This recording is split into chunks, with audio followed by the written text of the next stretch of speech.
my dear students. Welcome all of you. Welcome to our YouTube platform, Rohit's Analysis.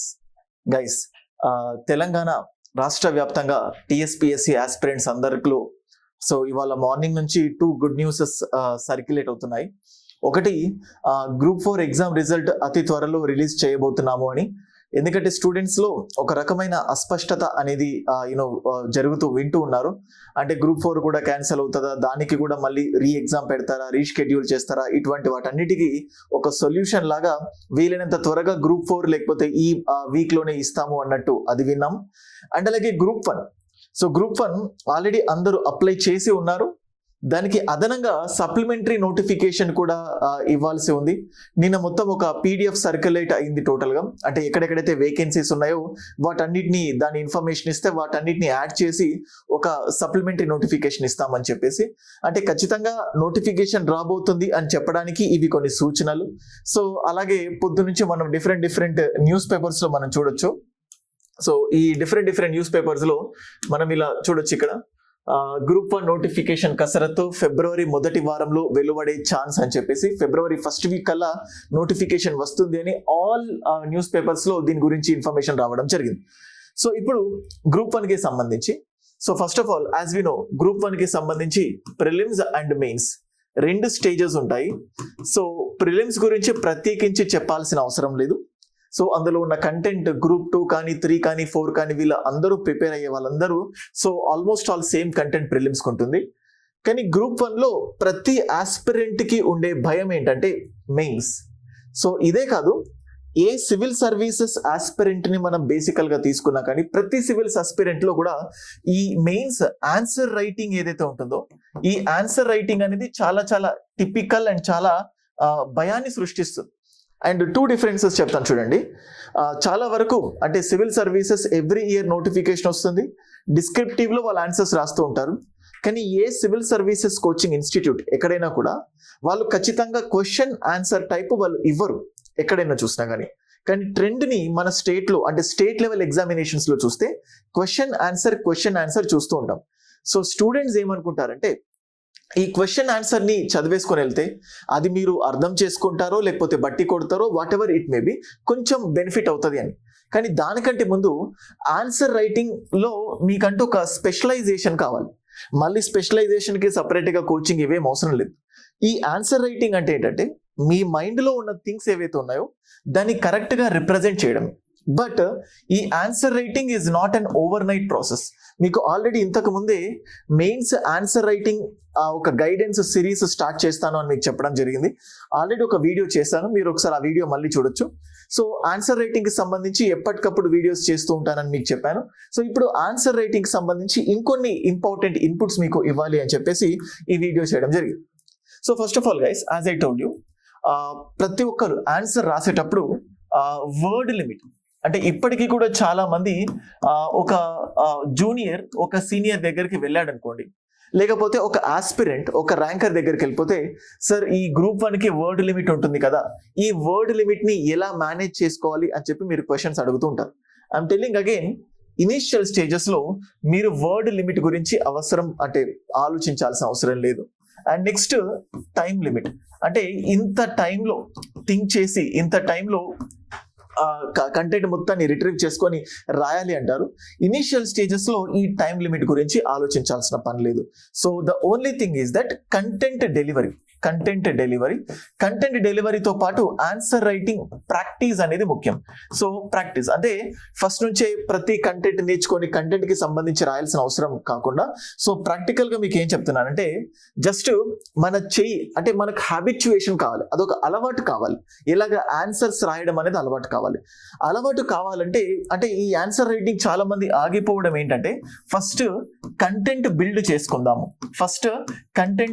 చేసుకున్న తర్వాత ఆ build చేసుకున్న content ద్వారా answer writing ని ప్రాక్టీస్ చేయొచ్చు అని మీరు అనుకుంటారు, ఆన్సర్ రైటింగ్ ని ప్రాక్టీస్ అని. బట్ మీరు ఎన్ని రోజులు కంటెంట్ బిల్డ్ చేసుకోవాలనుకున్నా కంటెంట్ బిల్డ్ అవుతూనే ఉంటుంది, కానీ మీరు ఆన్సర్ రైటింగ్ ని మాత్రం ప్రాక్టీస్ చేయరు. అందుకే మీ అందరికి ఒక ఎగ్జాంపుల్ చెప్పాను. మీరు డైలీ న్యూస్ పేపర్లో కొన్ని ఆర్టికల్స్ వస్తాయి అని చెప్పి మీకు బెస్ట్ ఎగ్జాంపుల్ లాగా కొన్ని మీకు ఇక్కడ ఇస్తాను చూడండి. ఇక్కడ హిందూ పేపర్, మీకు ఇక్కడ హిందూ పేపర్ డిస్ప్లే చేస్తున్నాను. Pulling Sri Lanka out of the abyss అని, లేకపోతే Gruhalakshmi is not a freebie, Gruhalakshmi గురించి ఇచ్చారు. Most teens use social media but lack skills to protect themselves, English medium వాళ్ళకి సంబంధించి. ఫర్ సపోజ్ నేను దీన్ని జూమ్ ఇన్ చేస్తే, you know let me zoom. So మీకు ఇది నేను మీకు ఇది కావాలంటే ఈ పీడిఎఫ్ షేర్ చేస్తాను. హిందూ పేపర్లో వచ్చింది, డైరెక్ట్గా మీకు ఇక్కడ డిస్ప్లే చేస్తున్నాను. మనకు చూడండి, international relations point of view India Sri Lanka నుంచి ఏదో కొంత నేర్చుకోవచ్చు. అండ్ అలాగే ఇక్కడ పాలసీస్ అని చెప్పి మనకు సిలబస్ లో పర్టికులర్ గా మెన్షన్ చేశారు. గవర్నెన్స్ లో కూడా పాలసీస్ కి సంబంధించి క్వశ్చన్స్ అడగవచ్చు. సో ఇక్కడ ఇందులో నుంచి పాలసీస్ కి సంబంధించిన కొంచెం ఇన్పుట్ ని మనం తీసుకోవచ్చు. అండ్ అలాగే చూడండి, సోషల్ మీడియా గురించి కూడా ఇచ్చారు. అంటే ఇది ఒక రకంగా ఎస్సేస్ లో కూడా యూజ్ అవ్వచ్చు. ఫిలాసాఫికల్ ఎస్సే, లేకపోతే ఆ సోషల్ మీడియా పాయింట్ ఆఫ్ వ్యూలో అడగడం కానీ, లేకపోతే సైన్స్ అండ్ టెక్నాలజీ కంటెక్స్ట్ లో కానీ, ఈ గవర్నెన్స్ ఇట్లాంటి, అంటే పిల్లల్ని కంట్రోల్లో పెట్టుకోవడం, అంటే ఈ కంటెక్స్ట్ లో కూడా వీటిని ఇవ్వచ్చు. అంటే మీకు అసలు ఏమీ తెలియవు, వీటిలో నుంచి ఏదో ఒక పర్టికులర్ కంటెంట్ పికప్ చేసుకోండి. సో ఏదో ఒకటి, ఇది కానీ ఏదో ఒక కంటెంట్ పికప్ చేసుకొని, ఫర్ సపోజ్ ఇందులో 100, అంటే మీ కంటెంట్ మొత్తం మీరు చూసింది 100 అయితే మీకు అందులో 40 అర్థం అవ్వచ్చు. అంటే 40% మీకు అర్థమవుతుంది. అర్థమైంది మీరు రాయాలంటే 20% రాయొచ్చు. Doesn't matter. మీరు జస్ట్ ఒక ఎడిటోరియల్ని తీసుకోండి. ఆ ఎడిటోరియల్కి 1/2 అవర్, 1 అవర్, 2 అవర్స్, 3 అవర్స్ ఎంతో కొంత ఇనీషియల్ స్టేజెస్లో ఇది చాలా చాలా టైం తీసుకుంటుంది. సో బట్ దాన్ని చూసుకొని మీరు రాయడం అనేది ప్రాక్టీస్ చేసుకోండి. సేమ్ అలాగే నెక్స్ట్ ఫర్ సపోజ్ చూడండి, తెలుగు కూడా మీకు ఇక్కడ క్లియర్గా ఇచ్చాను. తెలుగుకు సంబంధించి కూడా ముందు చూపుతో తప్పిన ముప్పు, అంటే ఇది కూడా ఇంటర్నేషనల్ ఇష్యూస్ పాయింట్ ఆఫ్ వ్యూలో మనకి ఇచ్చారు. So RCEP, regional comprehensive economic partnership summit అని చెప్పేసి, సో దీనికి సంబంధించిన న్యూస్ ఇచ్చారు. ఊరట కలిగిస్తారా, ఉసూరు మనిపిస్తారా, అంటే బడ్జెట్ కి సంబంధించి రీసెంట్ టైమ్స్ లో ఈ లైట్ పొల్యూషన్ గురించి కూడా న్యూస్ లో మనం చూస్తున్నాం. కాటేస్తున్న కాంతి కాలుష్యం అని చెప్పి, సైన్స్ అండ్ టెక్నాలజీలో, ఎకానమిక్ పాయింట్ ఆఫ్ వ్యూలో, ఇంటర్నేషనల్ రిలేషన్స్ ఆస్పెక్ట్స్ లో సమాఖ్య స్ఫూర్తికి చిచ్చు, ఇది పాలిటీ పాయింట్ ఆఫ్ వ్యూ. అంటే ఈ ఒక్క సబ్జెక్ట్ లోనే, వీటిలోనే అన్ని కాంటెక్స్ట్. కానీ స్టూడెంట్ కి బద్ధకం ఎక్కడ వస్తుంది అంటే, మళ్ళీ చెప్తాను చూడండి, అబ్బా ఈ పేపర్ అంతా ఎక్కడ చూస్తాం, ఈ పేపర్ అంతా చూసి మళ్ళీ దీన్ని అనలైజ్ చేసుకొని దీన్ని మళ్ళీ రాయాలి. సో ఎందుకు చాలా చాలా కష్టం అనిపిస్తుంది.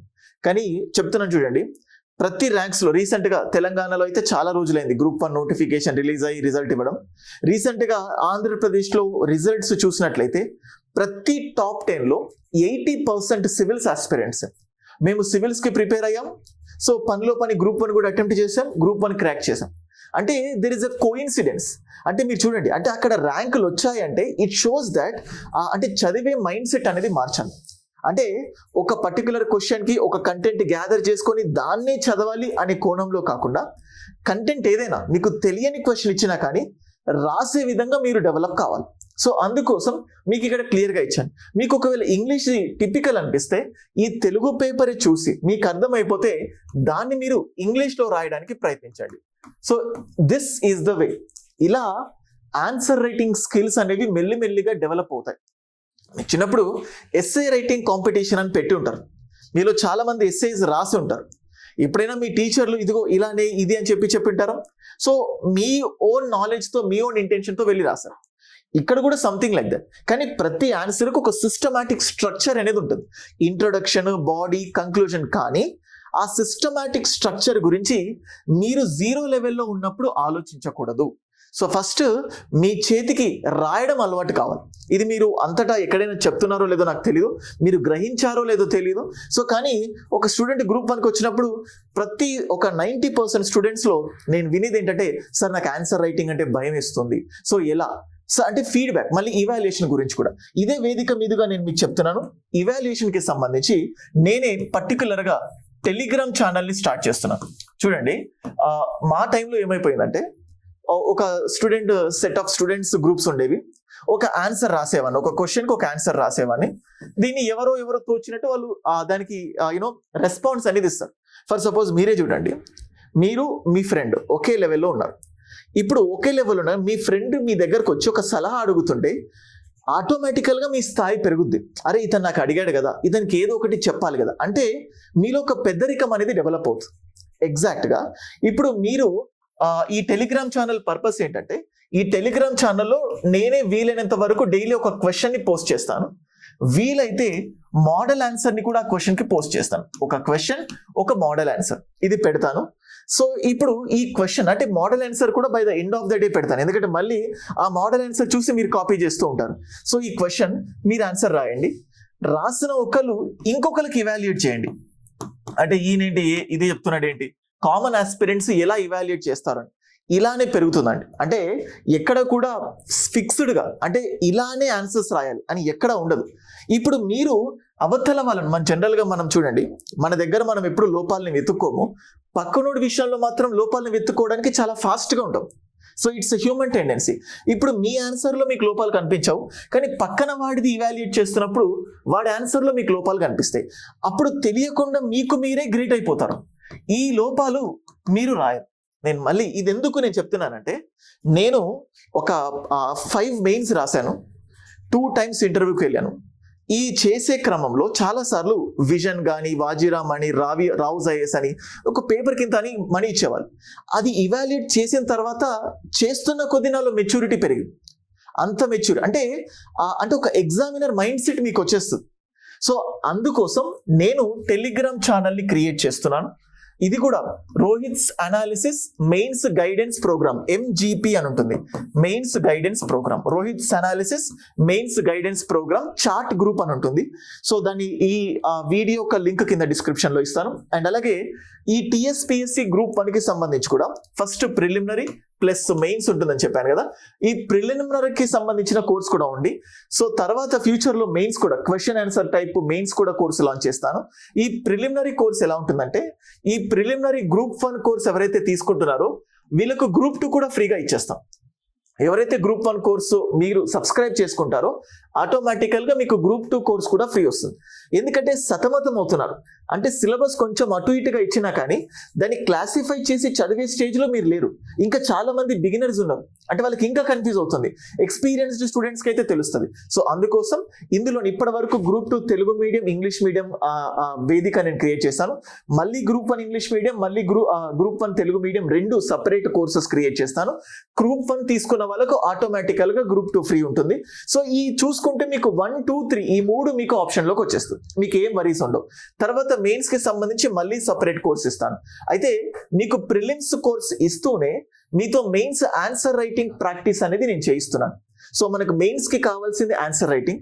కంటెంట్ వస్తే ఆన్సర్ రైటింగ్ లో మనము స్ట్రాంగ్ అయిపోతే ఆటోమేటికల్ గా ఇంకా ఎగ్జామ్ లో కొట్టే ఛాన్స్ ఉంటుంది. సో ప్రిలిమ్స్ కి కోర్స్ తీసుకొని డైలీ 1 ఆన్సర్ రాస్తాను. సో మీరు ఏమని ప్రామిస్ చేయండి అంటే, డైలీ ఈ టెలిగ్రామ్ ఛానల్లో ఒక ఆన్సర్ పోస్ట్ చేస్తాను, డైలీ ఒక ఆన్సర్ని ఇవాల్యుయేట్ చేస్తాను, డైలీ ఒక ఆన్సర్ని ఇవాల్యుయేట్ చేస్తాను.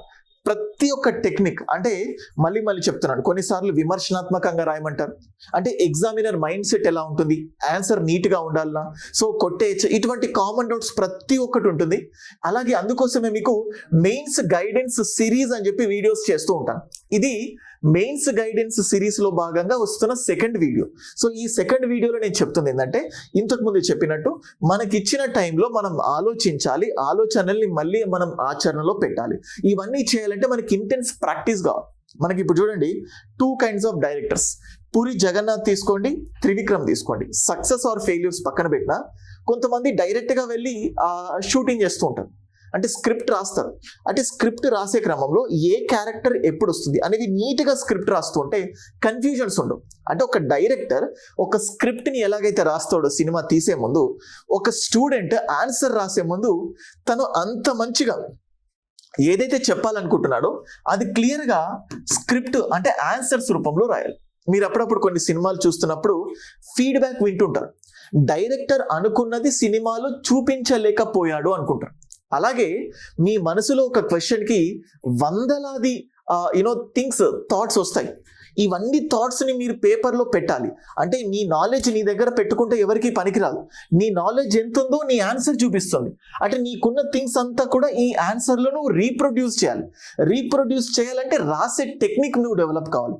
రాసే టెక్నిక్ డెవలప్ కావాలంటే మీరు అసలు మీ రైటింగ్ వర్స్ట్ ఉన్నా చూడండి, నన్ను అడిగితే నాకంటే మీ అందరిది కూడా బెస్ట్ హ్యాండ్ రైటింగ్ ఉంటుంది అంటూ నేను చూస్తే మీకు అర్థమవుతుంది. నా యొక్క ఫెయిల్యూర్కి ఈ ఆన్సర్ నా రైటింగ్ ఒక one of the biggest reason. So కానీ కొంచెం ఇంప్రూవ్ చేస్తే యూ కెన్ వరీ. కానీ ఓన్లీ థింగ్ చెప్తున్నానంటే ఫస్ట్ క్వాలిటీ. మళ్ళీ చెప్తున్నాను, మీకు 2 ఆర్టికల్స్ కూడా ఇచ్చాను.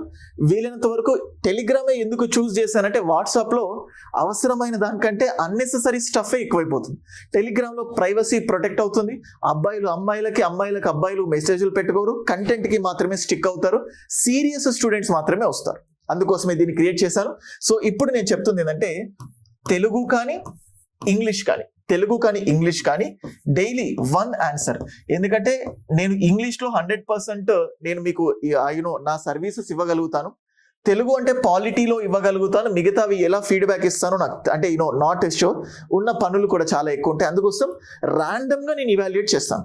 నాకు చాలా మంది సార్ పర్సనల్ గైడెన్స్ ఇవ్వండి, పర్సనల్ మెంటర్షిప్ ఇవ్వండి అంటున్నారు. కానీ టైంని కూడా దృష్టిలో పెట్టుకోవాలి. నాకు ఆఫ్లైన్ క్లాసెస్ ఉన్నాయి, ఆన్లైన్ క్లాసెస్ ఉన్నాయి. సో అన్ని థింగ్స్ ఇవన్నీ కూడా దృష్టిలో పెట్టుకొని నేను మీకు ఎటువంటి ప్రామిసెస్ చేయదలుచుకోలేదు. కానీ ఖచ్చితంగా మీకు గైడెన్స్ మాత్రం ఇవ్వగలుగుతాను. టైంని బట్టి నేను మీకు అనౌన్స్ చేస్తాను, ఏదైనా మెంటర్షిప్ కానీ ఏదున్నా కానీ. సో తెలుగు కానీ ఇంగ్లీష్ కానీ ఒక ఆన్సర్ రాయండి, ఒక ఆన్సర్ని ఇవాల్యుయేట్ చేయండి. ఓకే, మీకు అనిపించింది. సో మీరు మళ్ళీ చెప్తున్నాను, ఏ అర్హత ఉంటుంది ఒక ఆన్సర్ని ఇవాల్యుయేట్ చేయడం? దానికి ఎటువంటి అర్హత అవసరం లేదు. కామన్ సెన్స్, ఇది హ్యూమన్ టెండెన్సీ. ఇప్పుడు నీ రైటింగ్ ఎంత వర్స్ట్గా ఉన్నా నీ రైటింగ్ నీకు చాలా అద్భుతంగా ఉంటుంది. పక్కన వాడిది ఎంత బాగున్నా కొన్నిసార్లు లోపాలను వెతుకుతూ ఉంటాం మనం. ఇక్కడ కూడా నీ ఆన్సర్ ఎంత బాగున్నా నీ ఆన్సర్కి నువ్వు ఇవాల్యుయేట్ చేసుకుంటే నువ్వు ఏం చేయలేవు. కానీ పక్కన వాడి ఆన్సర్కి ఇవాల్యుయేట్ చేసుకుంటే నువ్వు కొన్ని తప్పులు చెప్తావు. రేపు ఫ్యూచర్లో ఆ తప్పులు నీ ఆన్సర్లో నువ్వు చెయ్యవు. That is the main motive. So ఈ వీడియోలో ఇది నేను చెప్పాలనుకుంటున్నాను. Next group of series of వీడియోస్లో మళ్ళీ ఇంకొంచెం ఇన్పుట్స్ ఇస్తాను. So I hope you got this point. నేను ఏదైతే చెప్పాలనుకున్నానో సో మీకు చాలా సిన్సియర్గా హంబుల్గా ఇన్పుట్స్ ఇవ్వాలనుకుంటున్నాను. ఖచ్చితంగా మెయిన్స్లో నా దగ్గర నుంచి ఒక మంచి రిజల్ట్ని ఎక్స్పెక్ట్ చేస్తాను. నేను కూడా దానికి తగ్గట్టు కష్టపడుతున్నాను. వీలైతే కంటెంట్ కూడా ఇవ్వడానికి నేను ట్రై చేస్తాను. సో ఎందుకంటే మళ్ళీ ఇది చేస్తాను అని చెప్తే మళ్ళీ మీరు వెయిట్ చేస్తూ ఉంటారు. కానీ మీలో ఖచ్చితంగా నేను చెప్పింది మాత్రం చేయండి. ఆన్సర్ రైటింగ్ ఎందుకు రాదో నేను చెప్తాను. అండ్ మళ్ళీ పాలిటీ కూడా స్పెషల్గా నేను తీసుకుంటాను. పాలిటీ మెయిన్స్కి సంబంధించి దాంట్లో కూడా పాలిటీ టార్గెట్ ఓరియంటెడ్గా మీకు ఆన్సర్ రైటింగ్ మాత్రం నేను ఇవ్వగలుగుతాను. ఓకే, సో ఎవరైతే ఛానల్కి ఫస్ట్ టైం విజిట్ అయ్యారో ఛానల్కి సబ్స్క్రైబ్ చేసుకోండి. Group 1 అండ్ ఆల్సో Group 2 తెలంగాణకు సంబంధించి Telugu medium, English medium separate courses ఉన్నాయి. అతి తక్కువ ప్రైస్లో చాలా ఎక్సలెంట్ ఫ్యాకల్టీ టీమ్తో మీకు మన దగ్గర కోర్సెస్ ఉన్నాయి. కొన్ని ఫ్రీ వీడియోస్ కూడా ఉన్నాయి, మీరు చూడొచ్చు. సో డెఫినెట్గా మీరు కంటెంట్కి సాటిస్ఫై అవుతారు. దానికి రిలేటెడ్ టెస్ట్ సిరీస్ కూడా ఉన్నాయి. So that's it. Thank you guys.